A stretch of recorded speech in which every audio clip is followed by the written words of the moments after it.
Salut à tous et bienvenue sur la chaîne Graines de Copeaux. Aujourd'hui on se retrouve au salon du bois à Épinal. Je suis ici avec Hugues, rédacteur en chef du Bouvet que vous pouvez voir juste derrière.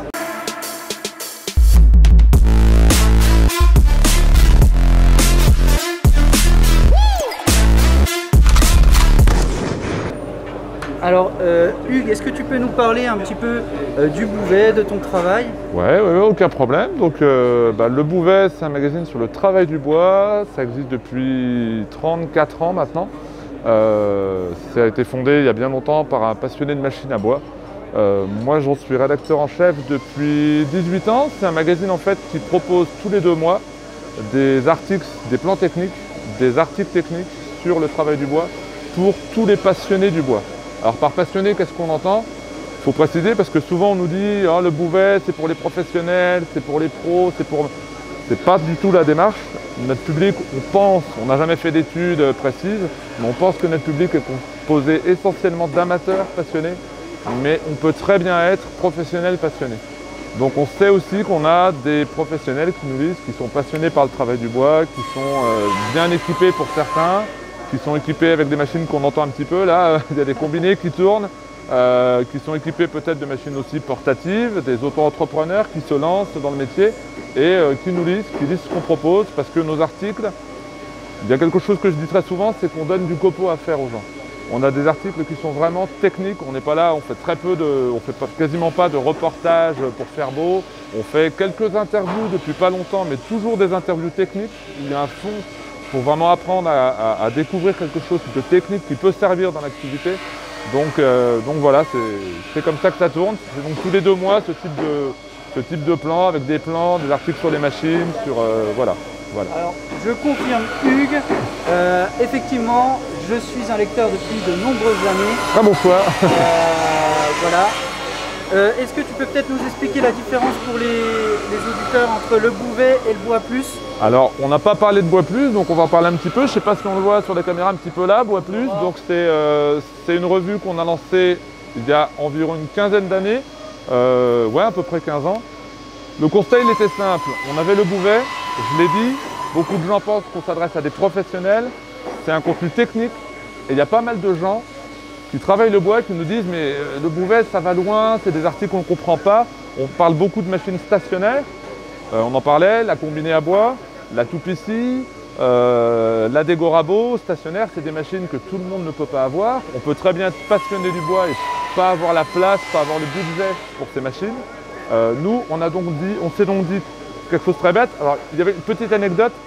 À l'époque où on a lancé Bois Plus, il y avait un sondage qui venait de sortir, une analyse qui racontait que dans les grandes surfaces de bricolage, une enseigne, je ne sais plus si c'était Castorama, Leroy Merlin, je ne sais plus, la machine qui s'était le plus vendue cette année-là, c'était la défonceuse.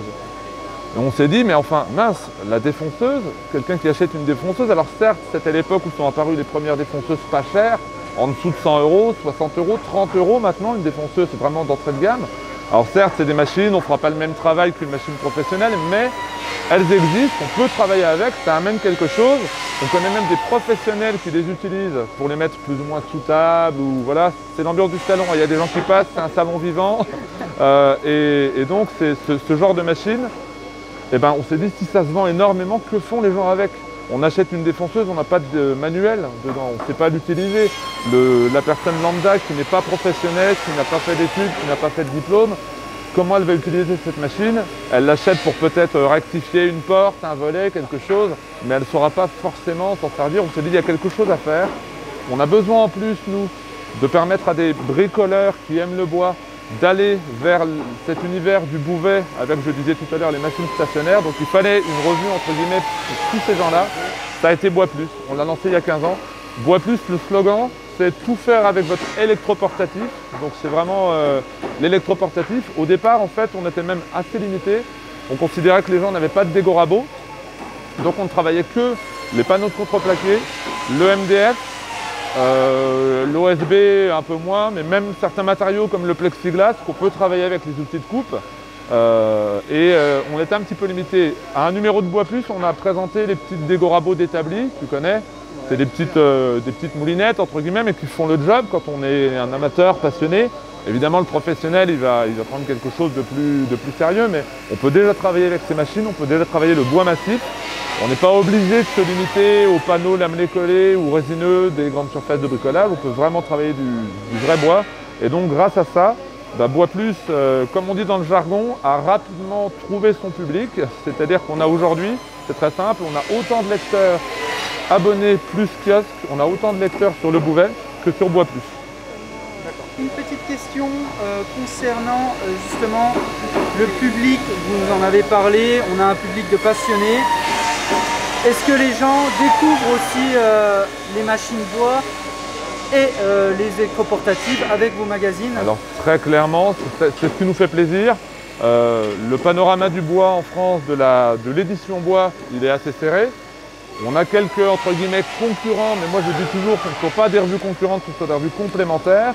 Mais on n'est pas nombreux malgré tout. Il y a une revue qui s'appelle l'Atelier Bois qui fait essentiellement des traductions d'articles anglais, donc c'est une philosophie un peu différente. Ils font des tests machines, parfois des machines très chères, ils s'adressent peut-être plus aux professionnels bien équipés. Il y a une revue qui s'appelle Couleur Bois, qui est une revue sur abonnement, qui fait beaucoup de marqueterie, de tournage, choses comme ça. Voilà, c'est complémentaire avec ce qu'on fait. Nous, on fait assez peu de marqueterie, la sculpture, ils en font beaucoup, on n'en fait pas. Bon, c'est vraiment complémentaire avec ce qu'on fait. Donc on a un ensemble de presse sur le bois en France qui est vraiment très, on va dire, très sain. Et je pense qu'effectivement, on le constate régulièrement, beaucoup de gens viennent au travail du bois par nos revues. Encore une fois, je le répète, les gens qui achètent des machines à bois, il n'y a pas de vrai manuel d'utilisation. C'est ton métier quelque part, de l'enseigner à des élèves, de travailler sur des machines ou avec des outils à main. Il y a beaucoup de vendeurs ici d'outils à main, c'est pareil, ça s'apprend. On n'arrive pas avec un ciseau à bois et vas-y, je vais faire, voilà, ça s'apprend. Il y a une tenue, il y a une geste, il y a une posture. Donc tout ça, on le raconte dans nos revues et on a beaucoup de gens qui découvrent effectivement le travail du bois grâce à ça. Moi, un de mes grands plaisirs, quand on est sur des salons, on sort une seule fois par an. Ici, c'est le seul salon qu'on fait. Et un de mes vraiment grands plaisirs, c'est qu'on rencontre les gens. Moi, j'aime bien parler avec les gens. Et on a des jeunes, quoi. On a des jeunes qui ont peut-être l'âge de tes élèves, 15 ans, quelque chose comme ça. Toi-même, t'es jeune, donc ça fait plaisir de voir que c'est dans le bois. On a aussi un lectorat âgé. Je l'ai dit tout à l'heure, le Bouvet existe depuis 34 ans, enfin 1986, aide-moi, 86, ça fait 34, on y est. Ouais. Moi j'étais très jeune à l'époque, je suis arrivé donc je disais il y a 18 ans. Et évidemment les lecteurs qui nous suivent depuis le début, aujourd'hui, il y en a qui ont 80, 90 ans, qui nous écrivent, qui nous demandent des conseils encore, qui travaillent encore le bois à ces âges respectables. Ça fait vraiment plaisir et on a aussi donc un lectorat jeune qui vient encore découvrir le travail du bois comme ça. Ceux qui ont un certain âge, ils l'ont découvert aussi par le Bouvet à l'époque, parce qu'à l'époque, il n'y avait vraiment rien d'autre, il n'y avait que le Bouvet. Donc on a cet ensemble qui fait que, effectivement, la presse sert aujourd'hui de vecteur de découverte, je pense, du travail du bois, de la machine à bois. Alors là où je suis très fier et content, c'est que la plupart des youtubeurs bois finissent par écrire dans nos revues, parce que c'est une bonne intelligence, les gens partagent leur savoir. On travaille depuis très longtemps avec quelqu'un comme Samuel Mamias, qui a une chaîne très vue. Depuis peu, on travaille avec Yann, qui est présent sur le salon, Cray Birkenwald. On va travailler avec Olivier Verdier prochainement. On travaille avec plein de youtubeurs comme ça, Diomédéa, beaucoup de youtubeurs, l'atelier de Philippe, là, prochainement, on va travailler avec lui. Donc, il y a vraiment un partage. C'est des gens qui ont tous envie de partager leurs connaissances. Ça permet aux passionnés, je le répète, amateurs ou professionnels, d'apprendre et de progresser. Et c'est vraiment un ensemble qui fonctionne bien. Voilà. D'accord. Alors je vous mettrai tous les liens en description dans le bas de la vidéo, vous pourrez tout retrouver. Je vous mettrai également le lien pour aller, si le Bouvet vous plaît, allez voir, d'accord. Abonnez-vous au Bouvet ou au Bois Plus ou les deux, parce que vous l'avez entendu, c'est complémentaire. Il y en a un qui est plus sur les grosses machines et l'autre les machines portatives, les machines que vous pouvez avoir, vous, bricoleurs, chez vous. C'est deux publics différents, complémentaires effectivement. Si on a la chance de vouloir s'intéresser aux deux ambiances, on peut n'en prendre qu'un effectivement, on a un univers. Petite précision, nos revues, j'ai parlé de revues qui étaient sur abonnement tout à l'heure, comme un de nos concurrents qui est que sur abonnement, les nôtres, elles sont aussi en kiosque. Alors les kiosques, les maisons de la presse, c'est un petit peu difficile aujourd'hui parce qu'elles ont du mal à avoir toutes les revues, mais on peut éventuellement, il faut demander, il faut chercher, dans les grosses maisons de la presse, type par exemple les rayonnages de grands supermarchés qui ont la presse, on peut aussi nous trouver. Ça peut aussi être un moyen d'en acheter une pour voir un peu ce que c'est, pour découvrir. Et voilà. Il y a aussi, on a un site internet qui permet aussi donc de découvrir un peu le contenu des revues.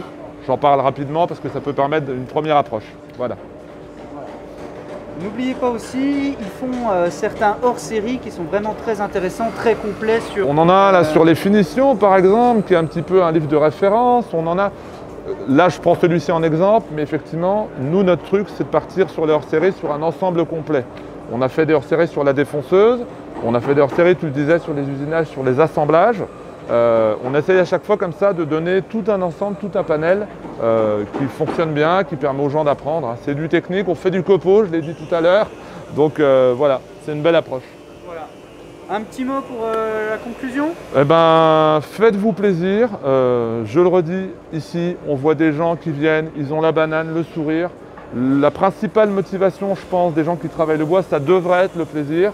Tout le monde n'a pas cette chance, évidemment, quand on est salarié dans une entreprise où on fait de la pause toute la journée, on ne s'éclate pas. Et bien le soir, on a plein de gens qui viennent, qui nous disent on travaille, on adore ce qu'on fait la journée, mais le soir, on se détend, on se fait plaisir, on prend le temps, on travaille le bois, on fait de la marqueterie, on fait du tournage, on fait de la menuiserie, on se fait un meuble. Et ce qui réunit les gens, professionnels, amateurs, c'est ça, c'est le plaisir de faire. Donc faites-vous plaisir. Voilà, Hugues, je te remercie. Donc, merci à toi. Qui était le directeur... rédacteur en chef, pas directeur. Rédacteur en chef du Bouvet. Surtout, abonnez-vous à la chaîne.